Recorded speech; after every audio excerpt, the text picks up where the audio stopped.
في البدء كان الكلمة والكلمة كان عند الله وكان الكلمة الله.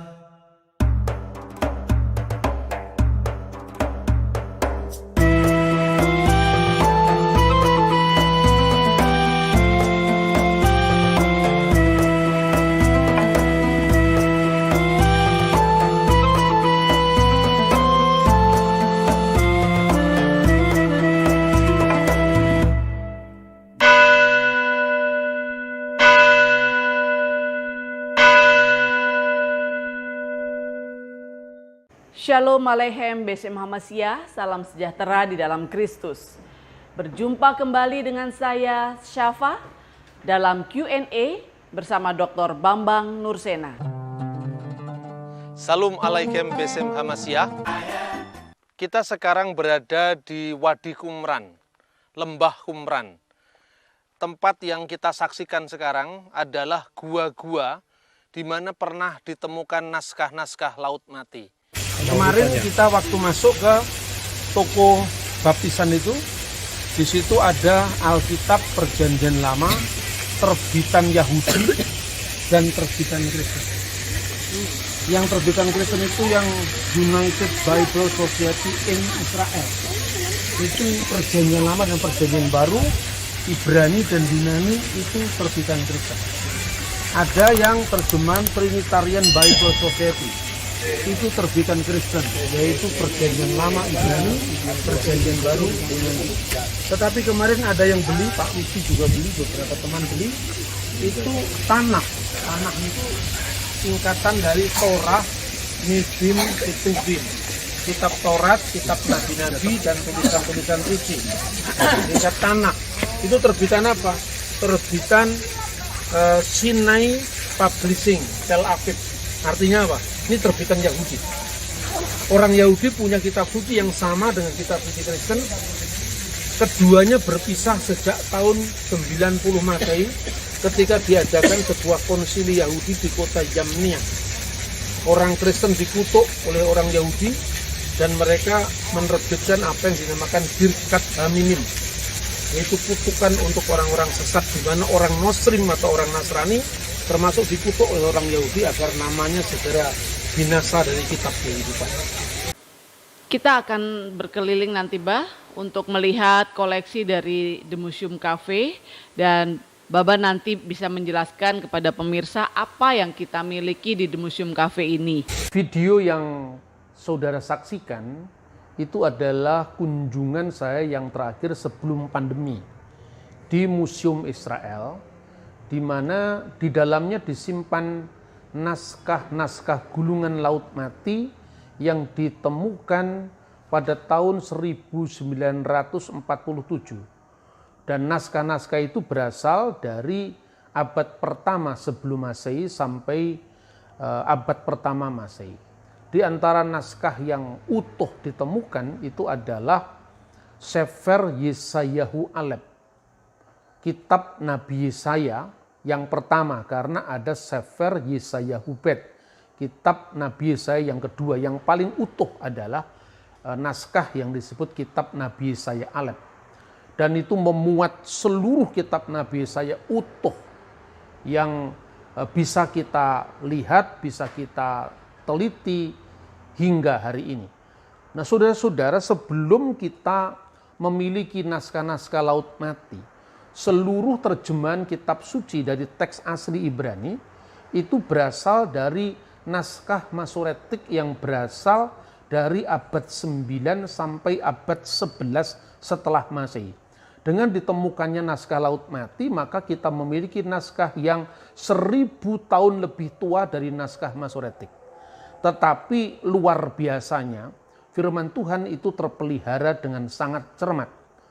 Dan karena pada saat kita memasuki Museum Israel, kita tidak bisa mengambil gambar atau membuat video di depan naskah yang saya maksudkan tadi, maka kita bisa melihat replika dari naskah Nabi Yesaya di Museum Cafe Malang. Dan saudara-saudara, ini adalah replika dari naskah yang tentu lebih kecil. Aslinya itu panjangnya 731 cm dan lebarnya 31 cm. Kita bisa membandingkan, misalnya ini naskah Masoretik yang menjadi rujukan dari terjemahan Yahudi, namanya Tanakh, yaitu Torah Nevim Vegetuvim, diterbitkan oleh Masorah Publication ya di New York dan di Yerusalem. Lalu kita juga bisa membandingkan terbitan Kristen dari Perjanjian Lama Ibrani Indonesia yang diterbitkan oleh Lembaga Alkitab Indonesia. Jadi kedua naskah ini baik yang dimiliki oleh orang Kristen maupun yang dimiliki oleh orang Yahudi, kedua-duanya diterjemahkan dari naskah Ibrani yang berasal dari abad 9 dan sampai abad ke-11. Tetapi kini kita bisa mencocokkan apakah penyalinan Alkitab itu dari zaman ke zaman selama ribuan tahun adalah akurat. Kita bisa melihat ini. Ini adalah pasal pertama dari kitab Nabi Yesaya. Jadi ini kolom pertama, kedua, ketiga, ya, sampai nanti pasal ke-66. Jadi naskah ini sama persis dengan yang kita bisa lihat misalnya pasal pertama, ayat pertama. Hazon Yesayahu ben Amos Asher Hazah al Yehuda Yerusalem bime usiyahu, ya.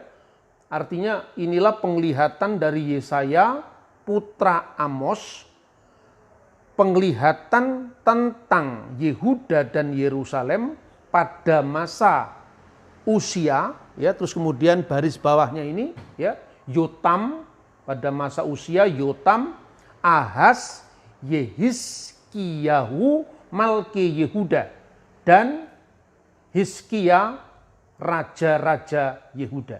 Jadi persis sama dengan apa yang bisa kita lihat dari naskah yang berasal dari 1000 tahun lebih muda dari naskah Laut Mati. Kita akan melihat apakah ada varian-varian teks. Jujur dijawab ada. Tetapi itu di daftar perbedaan-perbedaan itu, dan itu tidak mengandung pertentangan dalam makna firman Tuhan tidak berubah dan tidak seperti yang sering dituduhkan bahwa firman Tuhan tidak bisa dipercaya. Kita akan melihat sekarang bagian lain dari naskah Nabi Yesaya. Mari ikut saya. Nah, ini yang saya maksud. Jadi kolom ke-16 itu mengandung pasal 21. Kita bisa melihat ini setelah naskah yang ada kerusakan sedikit.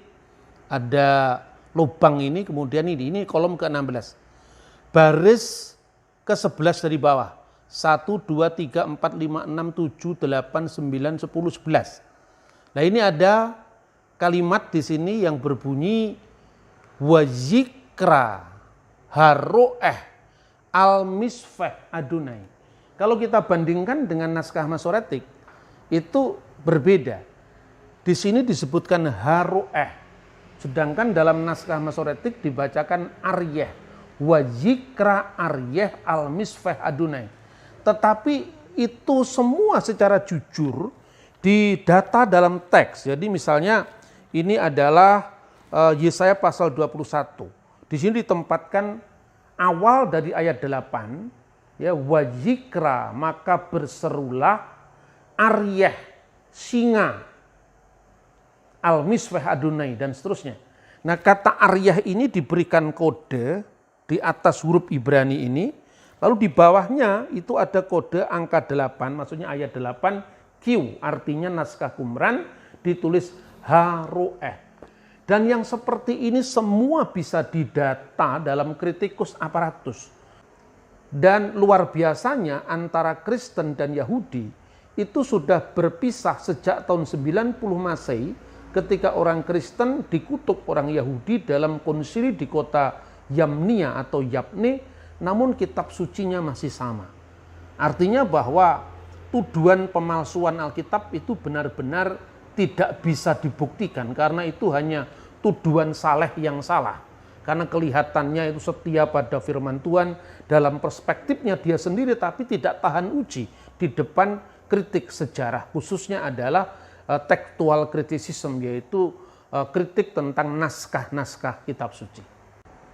Selain naskah kitab Nabi Yesaya dalam bentuk gulungan yang sudah kita buat replikanya di Museum Cafe, karena keterbatasan tempat, dan ini bukan museum tetapi hanya namanya adalah museum, tapi sebenarnya itu kafe yang bernuansa museum, agar anak-anak milenial itu bisa sambil minum kopi, sambil makan snack, itu bisa belajar sejarah, khususnya sejarah kitab suci.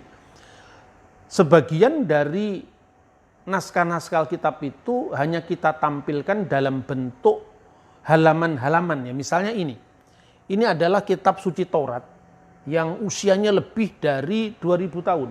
Misalnya disebut kode 4Q Deut, itu artinya ditemukan di gua keempat, isinya adalah kitab Deuteronomi atau kitab ulangan. Ini naskah ini ya ditulis di dalam bahasa Ibrani, aksara Herodian, yang dipakai tentu sebelum zaman Yesus, tapi menjelang zaman Kristus. Itu berisi kitab ulangan pasal 8 ayat 5 sampai dengan ayat 10. Ini tulisan kunonya dalam manuskrip Qumran, dan ini adalah huruf Ibrani modern. Lalu kita bisa lihat juga ini penemuan dari naskah Laut Mati yang berisi adalah kitab Kejadian pasal 1. Nah, ini juga ditulis dalam huruf Herodian. Perhatikan di sini ada kerusakan naskah, tetapi ini masih bisa direkonstruksi. Kata Bereshit bara ini rusak, tetapi di sini masih bisa dibaca sangat jelas. Elohim et hasamayim ve et sa'aret. Elohim akan langit dan akan bumi, artinya Bereshit bara Elohim et hasamayim ve et sa'aret. Ketika Anda bandingkan antara naskah dari tahun 100 sebelum Masehi dengan naskah dari bahasa Ibrani modern, ini sesungguhnya tidak berbeda. Bahkan kita memiliki naskah yang disebut naskah Taurat Samaria, itu juga isinya sama. Bahkan orang Samaria ini sudah berpisah dengan orang Yahudi itu jauh sebelum zaman Kristus. Misalnya ada perbedaan dalam qiri'ah atau pembacaan, ya. Misalnya Bereshit dibaca dalam naskah Samaria Bereshit bara aluim, pada mulanya Elohim atau Allah, et shemayim, ya, menciptakan langit, wit aret, dan bumi. Kalau di dalam pembacaan Yahudi Kristen adalah VH aret. Nah, artinya sama, pada mulanya Allah menciptakan langit dan bumi. Dalam dialek Samaritan atau Samaria, Elohim dibaca aluim. Huruf H-nya tidak jelas. Makanya dia menyebut Yahweh, itu sebetulnya bacaan dari Yahweh, dan hanya orang Samaria yang mempertahankan bacaan tetragrammaton ini, seperti yang dikutip oleh penulis gereja kuno yang bernama Origen dari Alexandria. Selebihnya orang-orang Yahudi, arus utama khususnya orang Parisi yang diikuti oleh Kristus dan para muridnya, sekalipun berbeda dalam soal pengaplikasian Taurat, tetapi basicnya membaca Taurat yang sama, itu tidak pernah membaca tetragrammaton atau 4 huruf suci. Dia menyebutnya dengan Adonai atau Hashem, artinya Tuhan atau Sang Nama, nama di atas segala nama. Selanjutnya kita melihat temuan naskah Mazmur, atau orang Arab menyebut Jabur, dari Raja Daud. Ini potongan naskah dari Tehillim atau kitab Mazmur pasal 22. Secara khusus adalah ayat yang ke-17. Penemuan Mazmur di Gua Nahal Hefer. Penemuan Mazmur dari Nahal Hefer. Jadi itu penemuan selanjutnya setelah tahun 1947.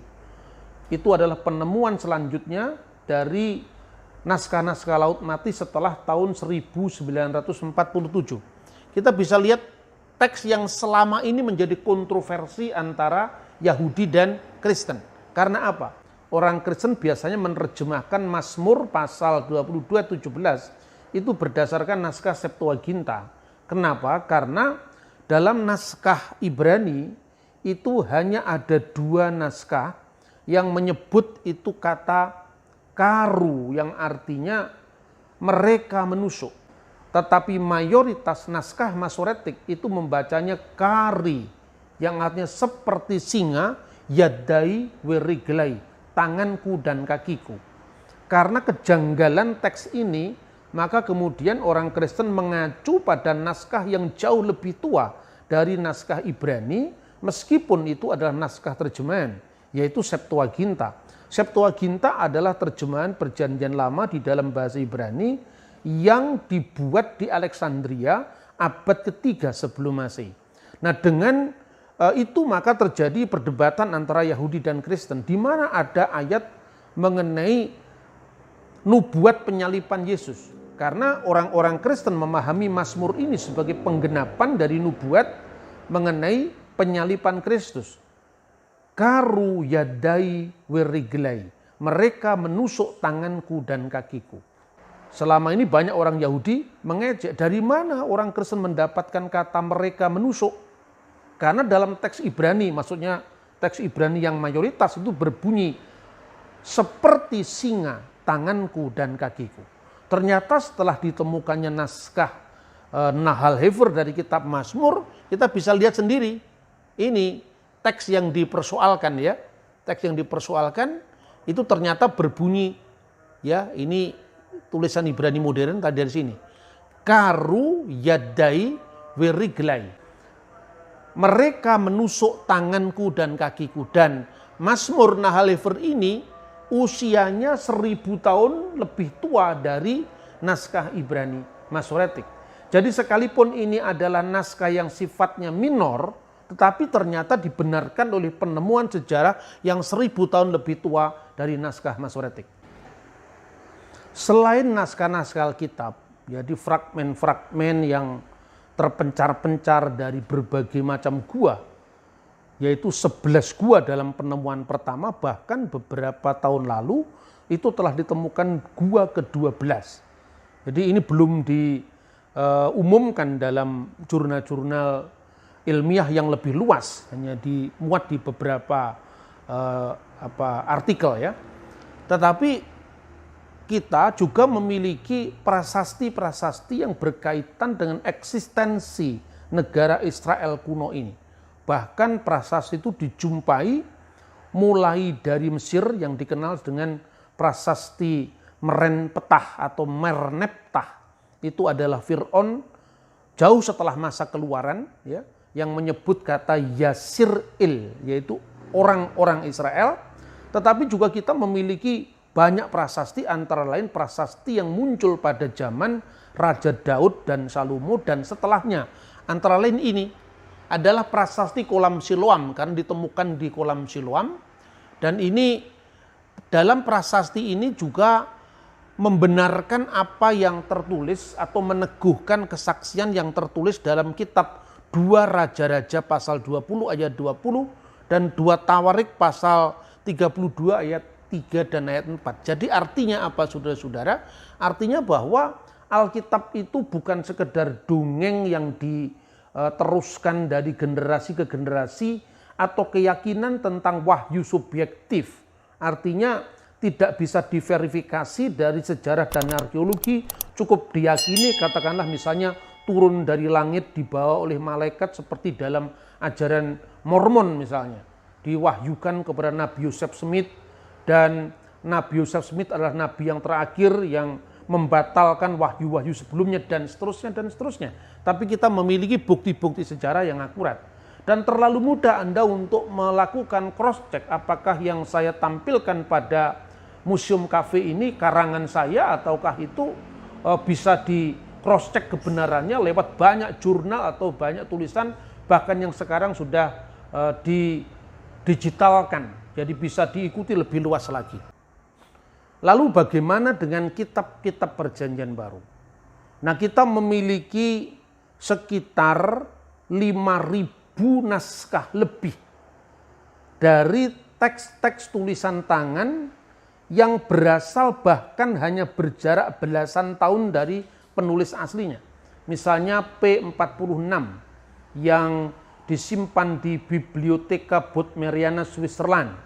Kodenya P46 itu isinya 10 dari surat-surat Rasul Paulus dalam Perjanjian Baru, tetapi juga Injil. Misalnya ini adalah P66. P itu adalah papirus karena ditulis di atas bahan papirus yang biasanya berasal dari Mesir.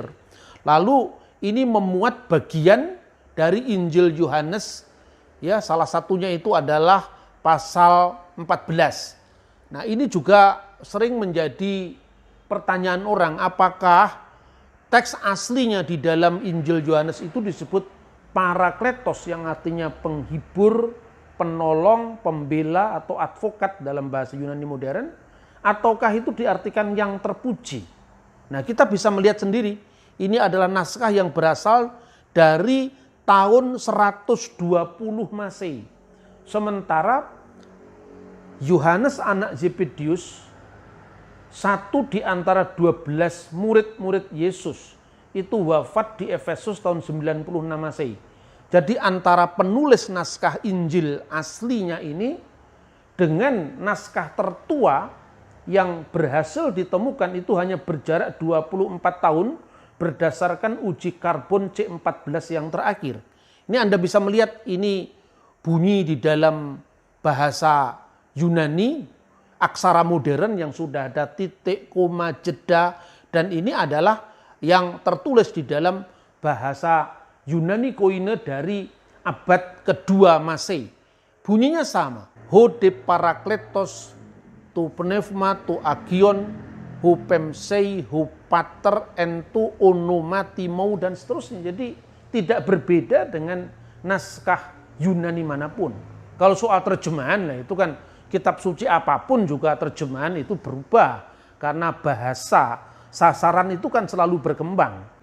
Bahasa Indonesia pada tahun 1945 atau 46 atau tahun 50. Dan bahasa Indonesia setelah ejaan yang disempurnakan tentu itu beda. Banyak kata-kata baru yang diserap dari bahasa asing muncul dalam bahasa sekarang. Jadi artinya apa? Teks Injil benar-benar bisa dipercaya.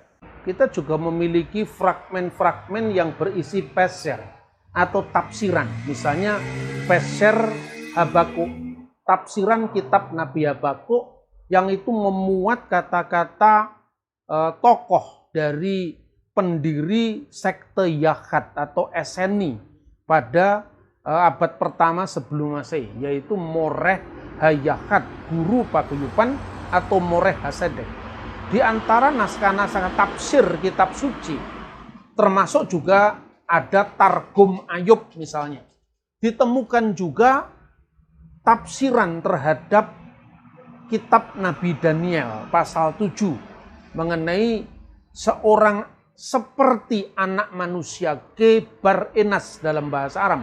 Itu ditafsirkan di dalam naskah yang ditemukan di gua keempat, yaitu 4Q, kodenya 246, atau sering juga disebut dengan kode 4Q Aramaik Apokalips, ya, apokalipse dari kitab berbahasa Aram.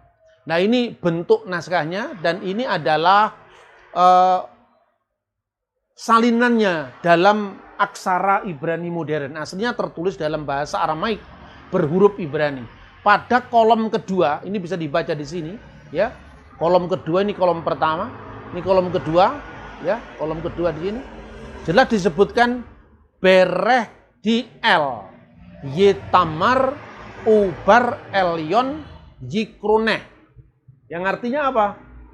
Artinya bahwa dia akan disebut dengan anak Allah.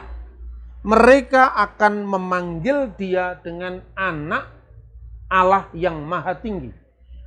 Sebagaimana orang sering membatasi Yudaisme adalah Yudaisme rabbinik yang baru muncul setelah masa kekristenan, yaitu pada abad kedua. Jadi paling awal didirikannya sekolah Yahudi atau Yeshiva di Yamnia itu menjelang perang Yahudi atau saat berkecamuknya perang Yahudi yang pertama antara tahun 66 sampai tahun 73, dan tahun 70 terjadinya Bait Allah Yerusalem diruntuhkan oleh Jenderal Titus, dan saat itu dimulailah lewat peranan besar seorang rabi yang bernama Eliezer ben Zakkai. Nah, saat itulah mulai muncul dikembangkan Yahudi Rabbinik yang sebagian merupakan reaksi terhadap kekristenan. Tetapi dengan ditemukannya Laut Mati ini, tuduhan-tuduhan bahwa kekristenan telah menyimpangkan Yudaisme, khususnya tentang keesaan Allah, itu tidak terbukti. Karena apa?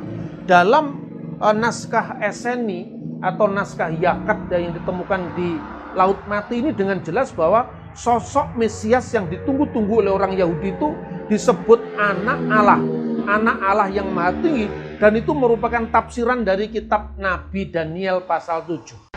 Masih banyak sekali penemuan-penemuan arkeologi yang itu membantu kita dalam studi biblika, dalam studi kitab suci, sehingga suara-suara para teolog abad lalu yang rata-rata bersikap skeptis terhadap historisitas kitab suci, itu sekarang sudah tidak tahan di depan kritik ilmiah, secara khusus setelah ditemukannya kajian tentang biblical archaeology.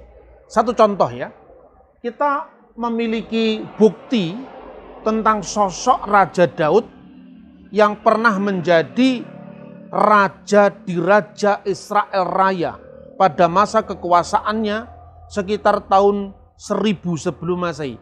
Karena di dalam sebuah prasasti yang ditemukan di Teldan, dan itu berbicara tentang suku Yehuda yang disebutnya sebagai Bet David, rumah Daud. Jadi ini prasasti berasal dari tahun 841 sebelum Masehi. Di sini ada sebutan Bet David, rumah Daud, yang merujuk kepada suku Yehuda setelah perpecahannya dengan Israel yang ibu kotanya di Samaria, di wilayah utara. Bahkan kita juga memiliki kalender pertanian yang itu muncul pada saat keemasan pemerintahan Raja Salomo yang disebut kalender Geser. Kalender Geser ini tertulis di dalam bahasa Ibrani, hurufnya Paleo Hebrew, yaitu huruf yang dipakai pada masa Nabi Sulaiman, dan itu bisa dibuktikan dengan penemuan-penemuan sejarah. Saya kira masih banyak saudara-saudara yang bisa kita bagikan melalui The Museum Cafe ini, yang itu merupakan bukti-bukti arkeologi dan bukti-bukti sejarah tentang apa yang selama ini hanya kita pelajari secara normatif teologis dari Alkitab. Ya, menarik dari semua penjelasan yang sudah Baba berikan. Mudah-mudahan itu juga bisa bermanfaat bagi pemirsa yang lain. Tapi mungkin Baba bisa juga memberikan informasi lebih tentang koleksi selain naskah-naskah yang tadi sudah Baba jelaskan. Apakah ada koleksi yang lain yang bisa diakses oleh pemirsa dan mungkin pengunjung jika mereka datang ke Museum Cafe? Ya, yang kita tampilkan di Museum Cafe itu adalah naskah-naskah yang berkaitan dengan studi berbagai macam kitab suci. Tetapi juga ada kutipan-kutipan dari karya-karya kebujanggaan kuno Indonesia. Misalnya ya, koleksi naskah Sotasoma karya Empu Tantular, Negara Kertagama karya Empu Prapanca, Arjuna Wiwaha itu dari zaman Kerajaan Kediri, Gatut Kacasraya, Hariwangsa sampai kepada Babat Tanah Jawa. Itu kaitan dengan tema-tema kebangsaan. Yeah. Bahkan kita memiliki juga naskah Srimad Valmiki Ramayana dalam bahasa Sanskerta dengan terjemahan bahasa Inggris. Saya koleksi karena sedikit banyak itu membuat hati saya bergetar, karena Di sanalah kita mengenal Indonesia ini. Jadi misalnya ada ungkapan tentang Barhina Dwipa yang tidak lain Pulau Borneo, Kalimantan, Jawa Dwipa, kemudian Swarna Dwipa, bahkan Jawa Dwipa Mati Kramyasi Surunama Parwata, yang tidak lain ujung paling timur dari Jawa, yang tidak lain adalah Pulau Papua. Nah, itu kira-kira kebangsaan. Nah, tentang yang studi kitab suci sebenarnya bukan hanya kitab suci Kristen. Yeah. Ada juga koleksi-koleksi tentang parita-parita suci Buddhis, lalu juga berbagai macam naskah tafsir Al-Quran, hadis. Jadi tarik Islam itu memang tidak semua kita tampilkan di kafe ini ya. Sebagian besar itu masih di koleksi perpustakaan pribadi saya. Tetapi yang kita tampilkan di sini yang berkaitan dengan bagaimana kita mengembangkan sikap yang respect terhadap perbedaan, bukan dengan debat yang saling melaknat, tetapi bagaimana kita agree in disagreement, setuju dalam ketidaksetujuan, tetapi orang itu mengkritik mesti tahu yang dikritik dulu gitu loh. Jadi ketika mengkritik Alkitab tadi misalnya ya, saya tunjukkan bagaimana kita mengatakan Alkitab itu palsu, sementara naskah-naskah kuno sendiri semua terpelihara dengan baik. Bahkan saya tidak hanya menunjukkan, misalnya hanya menyebut naskah Masoretik atau naskah Samaria atau naskah Qumran, tetapi sampai saya tunjukkan biasanya kepada para pengunjung dari The Museum Cafe ini loh, naskah yang dianggap berbeda, ini naskah yang bacaannya lain, misalnya tadi yang saya sebutkan, Wajikra Haroeh atau Wajikra Aryeh, itu kita sebutkan satu-satu dengan ini kolom kesekian, ya, pada ayat yang kesekian, lalu terbitan modernnya yang mana. Ketika dalam studi-studi di seminari atau di sekolah tinggi teologi kan biasanya hanya kita diajari tentang Biblia Hebraika Stuttgartensia yang tadi saya tunjukkan ya, sebagai naskah yang memang mengkoleksi perbedaan-perbedaan varian. Tetapi saya tunjukkan bahkan misalnya ini adalah kitab Taurat edisi Yahudi yang diterbitkan oleh pihak Yahudi sendiri dengan kitab Pentateuk atau kitab Taurat yang diterbitkan pihak Kristen. Pemirsa bisa membandingkan sendiri, inilah terbitan Yahudi, ini terbitan Kristen. Bahkan terbitan dari Museum Israel yang itu merupakan replika dari huruf yang berlaku pada masa Dead Sea Scroll, yaitu huruf Hasmonaim. Dan ini kodnya atau hurufnya itu beda dengan huruf yang modern sekarang ya. Jadi tidak kotak-kotak tapi masih segitiga. Ini ada semua. Dan kalau Anda membaca ini, ketika kita kesulitan membaca teks Laut Mati yang menggunakan misalnya aksara Hasmonaim pada zaman Makabe atau aksara Herodian pada zaman sebelum dan setelah Yesus, Anda bisa langsung membaca ini. Karena kalau tulisan tangan kan sulit dibaca atau dieja. Tapi dengan kita membaca naskah ini sangat membantu sekali untuk studi arkeologi teks kitab suci. Lalu selain itu juga kita ada misalnya ketika naskah itu misalnya berbeda dengan Septuaginta, ini Septuagintanya bisa di cross check langsung, ini Septuaginta. Ini terbitan Septuaginta modern tentu, tetapi ini naskah aslinya berasal dari abad ketiga sebelum Masehi. Kemudian misalnya ini adalah kitab Taurat dengan edisi yang sangat leks, isinya sama juga. Cuman saya itu kan suka koleksi ya. Ini naskah-naskah dari kitab Taurat ya, yang diterbitkan oleh pihak Yahudi. Supaya apa? Supaya jangan ada tuduhan, saling tuduh bahwa orang Kristen membajak kitab suci. Itu yang dibajak yang mana? Wong Kristen itu bagian dari Yudaisme kok. Mereka tumbuh dari rahim Yudaisme bersama dengan misalnya Saduki, Eseni, Parisi. Nah bahkan kalau kita mau jujur mengatakan, komunitas kuno yang dasarnya adalah Tanak. Yang paling kuno sekarang ini yang masih eksis itu dua.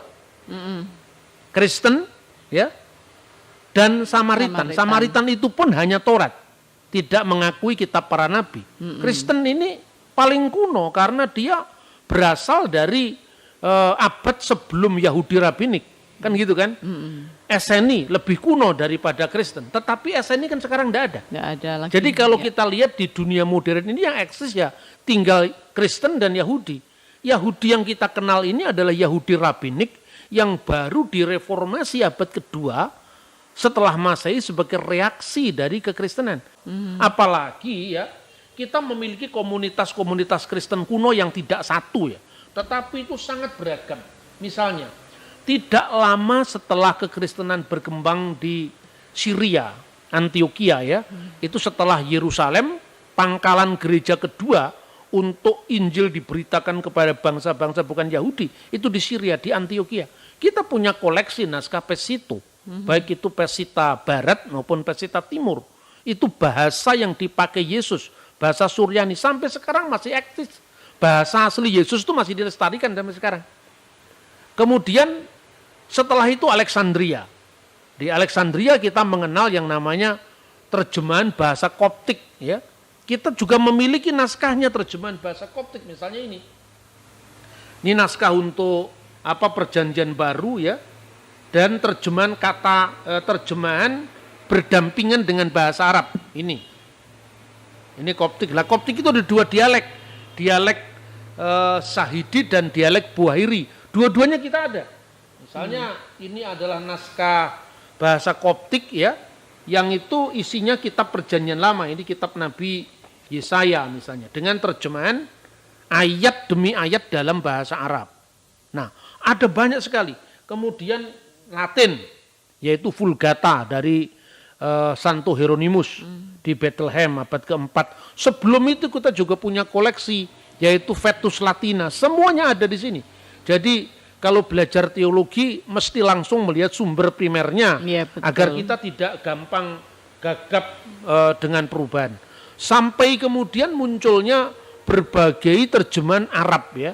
Misalnya ini kita tidak hanya memiliki misalnya terbitan Darul Kitabil Muqaddas fi Syarqil Awsat di Lebanon atau Lembaga Alkitab di Kairo. Tetapi juga terjemahan dari Romo-Romo Yesuit di Libanon, misalnya ini, ya. Ini adalah tarjamah Ba'inas Sutur dari kitab suci Perjanjian Lama. Dengan Ba'inas Sutur itu kata demi kata dalam bahasa Arab. Kemudian ada terjemahannya lengkap ya, yang di sebelah sini terjemahan lengkap, misalnya fil badi'i khalaqallahu samawati wal ard, itu terjemahan dari bahasa Ibrani Bereshit bara Elohim et hasamayim ve et sa'aret ve aret hayetah taubau wabuhu dan seterusnya. Lalu ada kata demi kata di bawahnya itu, misalnya Bereshit itu diterjemahkan fil badi'i, bara diterjemahkan khalaqa, Elohim diterjemahkan Allah dan seterusnya. Itu kita juga ada. Lalu Perjanjian Baru dari bahasa Yunani. Kenapa bahasa Yunani? Karena kalau tadi di wilayah Yerusalem ke arah timur dan selatan, tentu bahasanya adalah bahasa Aram. Dan itu ada Pesita, itu ada Old Syriac. Tapi ke arah barat bahasa internasionalnya bahasa Yunani. Makanya kita juga ada terjemahan kata demi kata bahasa Yunani ya dengan bahasa Arab. Ini diterbitkan di Libanon juga.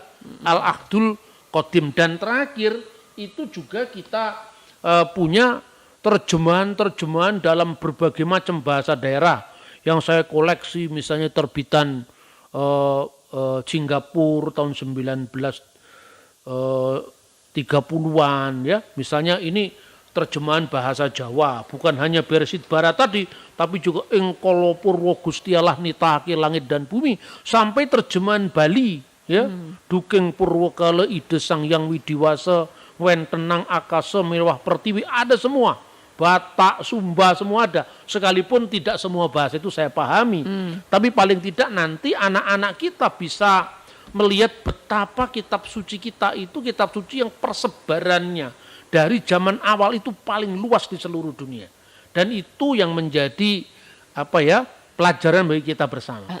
Cukup lengkap ya kalau untuk koleksi kitab suci dan buku-buku sejarah, kemudian buku-buku sastra juga ada ya, Mbak ya, dan tafsir-tafsir. Jadi kita memberikan juga kesempatan kepada pengunjung kalau pandemi sudah selesai, setelah pandemi untuk bisa berkunjung ke sini dan bisa juga koleksi ini apakah mungkin kalau misalnya ada orang yang menginginkan untuk melakukan penelitian atau skripsi atau tesis dan lain sebagainya, apakah juga bisa diakses, Bah? Bisa, tapi tentu dosa terbesar itu mencuri buku. Karena banyak buku saya itu hilang. Waktu saya tinggal di Kairo itu banyak buku saya hilang, dan itu naskah-naskah yang ketika hilang tidak bisa dicari lagi. Iya. Nah itu sayangnya ya. Ya asalkan dengan niatan baik, jujur ya. Kalau pinjam buku mengembalikan itu. Tapi kalau sekarang saya tidak boleh buku saya dipinjam. Kalau di copy boleh saya kopikan. Atau karena mungkin difoto begitu ya. Difoto juga boleh. Ya misalnya contoh ya. Ini salah satu naskah dari Injil Apokrifa. Injil Apokrifa itu yang disebut Injil tapi sebenarnya itu bukan Injil. Ini terjemahan bahasa Latin. Terbit itu tahun 1590-an, jadi zaman VOC ini.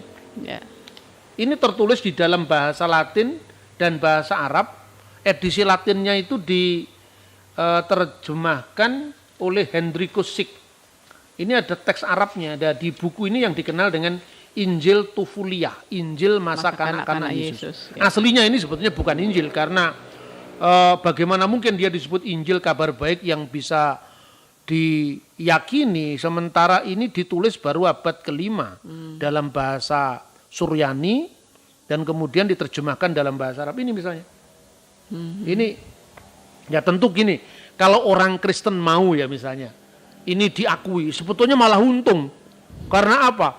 Buku-buku apokrifa yang dihebohkan oleh misalnya Da Vinci Code dan sebagainya itu malah melebih-lebihkan mujizat sebetulnya. Yesus bicara waktu bayi. Itu ada di sini, di Injil Tufuliah ini. Iya. Dan itu tidak dalam rangka menyangkal keilahian Kristus, tapi justru itu melebih-lebihkannya. Wong itu Injil Tufuliah sendiri diawali dari Bismil Abi Walibni Warahil Kudus Al-Ilahul Wahid. Demi nama Bapa dan Putra dan Roh Kudus Allah yang Esa. Jadi kalau dipakai ini malah untung, tapi kan kebenaran itu bukan untung-untungan. Betul. Yesus sudah bicara pada waktu bayi. Nah, tapi informasinya dari abad ke-5. Kan nggak punya nilai terlalu historis. Jauh, ya. Terima kasih, Bah. Jadi saya mungkin boleh meminta Baba untuk memberikan closing statement kenapa Museum Cafe ini hadir di Kota Malang. Sebetulnya gini, jangan sampai idealisme itu menjadi pudar hanya karena kita ini mengejar target. Apa yang mungkin kita lakukan ya saya lakukan. Kalau kamu setia pada hal-hal yang kecil, maka Tuhan akan mempercayakan hal-hal atau perkara-perkara yang lebih besar. Saya ini seolah-olah tersesat di jalan yang benar. Sebetulnya saya tidak pernah punya cita-cita untuk membuat model pelayanan yang seperti ini, tidak pernah terbersit di pikiran saya. Tetapi ya itulah, apa yang kadang-kadang tidak diinginkan, apa yang Tuhan tidak kita pikirkan itu bebankan yang kepada kita. Dan kalau kita itu menganggap itu bukan beban, tapi sebagai hobi, tentu itu sangat menyenangkan. Ya. Saya kira itu yang bisa saya sampaikan kepada para pemirsa. Ya, terima kasih banyak, Bah, untuk semua penjelasannya. Dan pemirsa, kalau pandemi usai, silahkan pemirsa boleh datang ke Kota Malang dan berkunjung ke The Museum Cafe. Kita akan bertemu lagi di lain kesempatan dalam program Q&A bersama Dr. Bambang Nursena. Shalom Aleichem Besem Hamasya. Waalaikumsalam Besem Hamasya.